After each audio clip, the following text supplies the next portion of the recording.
ఆడపిల్ల జోలికొచ్చారో ఇక యోగి రాజ్యంలో మీ ఆయుష్ ముగిసినట్లే.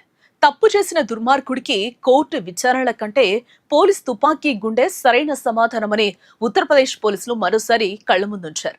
12 ఏళ్ల చిన్నారిని పొట్టన పెట్టుకున్న ఓ నరరూప రాక్షసుడి కథకు పోలీసులు గ్రాండ్ గా ఎన్కాడేశారు. యోగి పాలనలో నేరగాళ్లకు కామాంధులకు తావే లేదు. వారుండాల్సింది జైలు లోపల కానే కాదు, నేరుగా పైలోకానికే అని ఈ ఎన్కౌంటర్ తో మరోసారి రుజువైంది. ఇక్కడ ఇంతకీ ఆ కామాంధుడిని ఎలా వేటాడారు, అసలేం జరిగింది అని తెలుసుకునే ముందు వేద టీవీ న్యూస్ ని తప్పకుండా సబ్స్క్రైబ్ చేసుకోండి.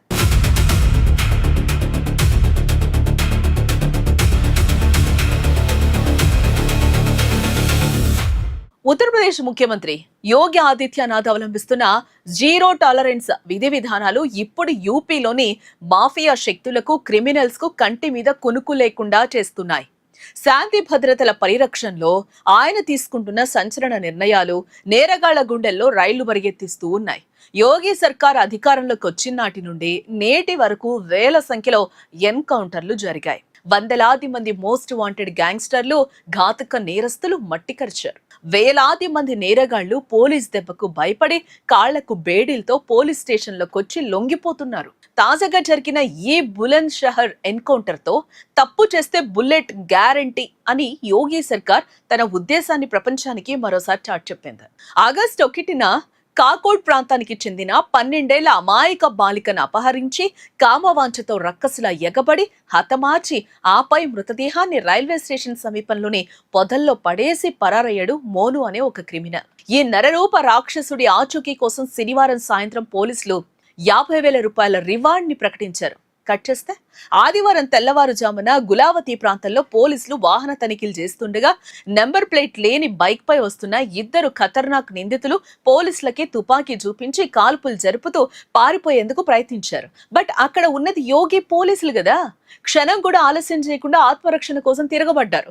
ఎదురు కాల్పుల వర్షం కురిపించారు. ఈ హోరాహోరీ ఫైరింగ్ లో ప్రధాన నిందితుడు మోను గుండెల్లోకి బుల్లెట్లు దూసుకెళ్లడంతో అక్కడికక్కడే కుప్పగూలి చచ్చిపోయాడు. ఈ కాల్పుల్లో 2 పోలీసులకు గాయాలవ్వగా మరొక నిందితుడు పారిపోయాడు. మహిళలు, చిన్నారులపై కన్ను వేస్తే క్షణాల్లో లెక్క సరిచేస్తామని అనడానికి ఈ స్పాట్ ఎన్కౌంటరే ఇక్కడ మనకి నిదర్శనం. ఈ దెబ్బతో తప్పు చేస్తే చట్టం నుండి, యోగి పోలీసుల నుండి తప్పించుకోవడం అసాధ్యమైన బలమైన మెసేజ్ క్రిమినల్స్ మైండ్ లోకి వెళ్ళిపోయింది.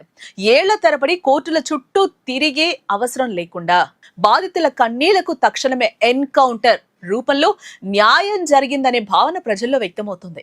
నేరాలను అణిచివేయడానికి పోలీసులకు ప్రభుత్వం ఇచ్చిన స్వేచ్ఛ, పూర్తి మద్దతు ఈ విజయానికి ప్రధాన కారణం. కామాంధుల ఆట కట్టించడంలో యోగి స్టైల్ పోలీసింగ్ ఇప్పుడు దేశానికే ఒక రోల్ మోడల్ గా మారుతోంది కదా.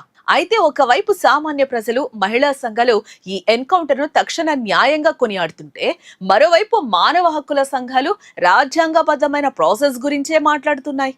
ఏదేమైనప్పటికీ ఆడపిల్లల వైపు కన్నెత్తి చూడాలంటేనే వణుకు పుట్టించేలా యోగి మార్క్ పాలనైతే కొనసాగుతోంది.